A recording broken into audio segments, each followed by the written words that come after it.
Hi everyone. So today we're doing acid-base nomenclature. Our syllabus outcome is investigate the correct IUPAC nomenclature and properties of common inorganic acids and bases. So, revision from last lesson, make sure you've done the revision questions.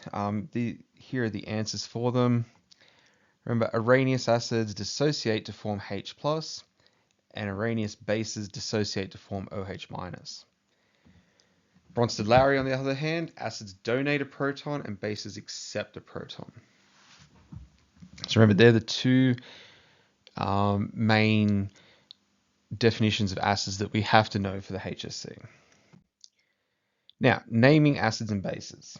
So this one's going to rely on some of the stuff we've done in Module 1 so long ago about naming, but we've got some flowcharts that will hopefully help you in naming it all.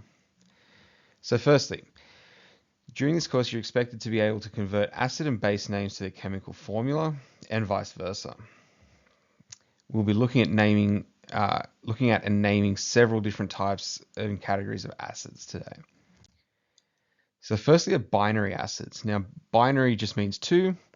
So these are acids that contain two atoms. Usually, it will always be hydrogen and one other element. Okay.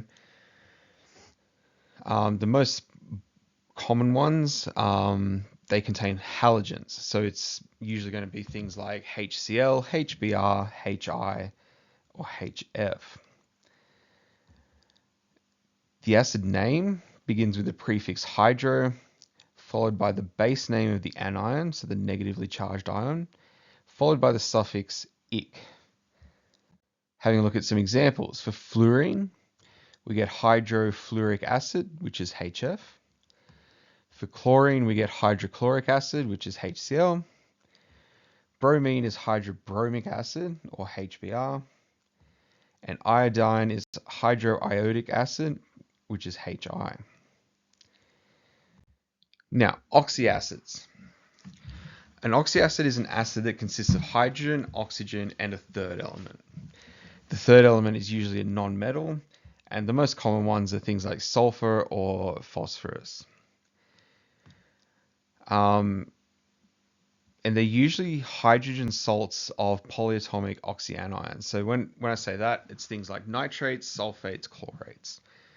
And the acid would be, hydrogen nitrate, hydrogen sulfate, hydrogen chlorate, for instance. Okay, but they've got their own names. Oxyanions that end with "ite", so the ITE, so things like sulfite, nitrite, chlorite. The name of the acid is the root of the anion, so again the negatively charged ion, followed by the suffix "us". There's no prefix, so we don't have the hydro in front. So sulfite becomes sulfurous acid, nitrite becomes nitrous acid, and chlorite becomes chlorous acid. Oxyanions with the "ate" ending, so things like sulfate, nitrate, chlorate, phosphate, we change them to have the suffix "ic". So sulfate becomes sulfuric acid, nitrate becomes nitric acid, phosphate becomes phosphoric acid. Now, carboxylic acids. These are the ones that are going to, we're going to come across mainly the second one for most of it, but once we come to Module 7, we'll have a look at naming them a bit more in depth, but these are the ones that you should remember for now. So carboxylic acids are based on carbon chains, and at the end of the carbon chain, we have a carbon-oxygen double bonded to each other, and then an oxygen bonded to that carbon, and off that oxygen, there's a hydrogen. And that hydrogen is very acidic. Now, the names for them, so when we have one carbon, it's methanoic acid. The common name for that is formic acid. If we have two carbons, it's ethanoic acid, which we also call acetic acid, which is vinegar. 3 carbons is propanoic acid, sometimes called propionic acid. And 4 carbons is butanoic acid, which we call butyric acid. And butyric acid smells. I hate it. Okay, so if someone ever says, "Here, smell this butyric acid," just don't, please. Um, yes, they're the common names that I was just telling you. So methanoic acid we call formic acid, ethanoic acid is acetic, propanoic is propionic, and butanoic is butyric. And acetic acid, most important one to remember. When it comes to the formula, um, I've given you here the first four. So you can see that the pattern is every time we add a carbon, we also add two hydrogens. Now these aren't replaceable hydrogens, so they won't ionize. The only one that will ionize is the one at the end, the one that's attached to that COOH. Okay, but we can see that every time we go up one, we're adding CH2. So it goes from H to CH3 to C2H5 to C3H7.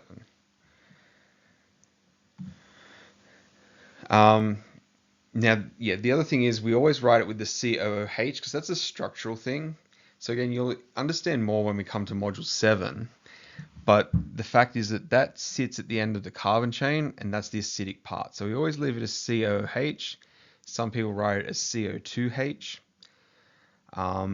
But we leave it there because it is a structural thing. Now bases, there's no real special naming convention for bases. Most bases encountered within this course will be salts of hydroxides, carbonates, or bicarbonates. And so then we just need to name it like we did with normal ionic compounds in module 1. So NaOH is sodium hydroxide. So remember OH has a single minus charge. Then we have carbonate, which is CO3 with a 2 minus. So we have sodium carbonate, which is Na2CO3. And sodium bicarbonate. Now the other name for bicarbonate is hydrogen carbonate. And it's HCO3 with a single minus charge. So sodium bicarbonate, also called sodium hydrogen carbonate, has a single sodium, a single hydrogen, and a carbonate ion.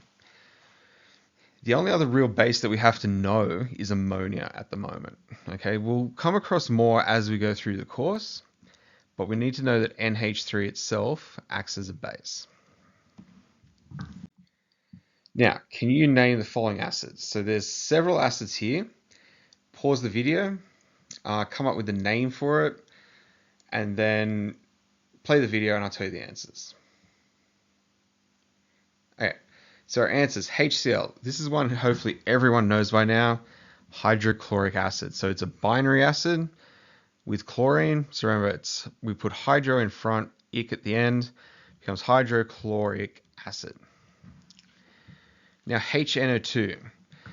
NO2 is nitrite. Okay, don't confuse it with NO3, which is nitrate. So it's nitrite. So basically hydrogen nitrite. The acid name for that is nitrous acid. HSO3. So SO3 is not sulfate, it's sulfite. So it's sulfurous acid, not to be confused with sulfuric acid. We then have CH3COOH, which is acetic acid, also called ethanoic acid. And lastly, C5H11COOH, which is hexanoic acid. Okay, so I didn't show you guys that in the previous slides, but we could easily get to it from the naming conventions. Now, name some bases. Again, pause the video, have a go at these, and then I'll come back to it. Okay, so that first one, we have potassium, oxygen, hydrogen. So the OH will be hydroxide, potassium hydroxide. Here we also have some OHs in some brackets with Cu at the front, which is copper. So it's going to be copper hydroxide. Here we have potassium, hydrogen, carbon, and 3 oxygens. If you remember, HCO3 minus is hydrogen carbonate or bicarbonate, whichever one you want to use. So this one's potassium bicarbonate or potassium hydrogen carbonate. Next we have MgCO3, so that one's magnesium carbonate. And the one I told you to remember, NH3, which is ammonia. So, summary of some important acids and bases. So these are the ones that we use the most. So hydrochloric acid, nitric acid, sulfuric acid, phosphoric acid, and acetic acid. And the most common bases that we'll use are sodium hydroxide, sodium carbonate, sodium bicarbonate, and ammonium. So if you're not sure how to name them, at least remember those 9.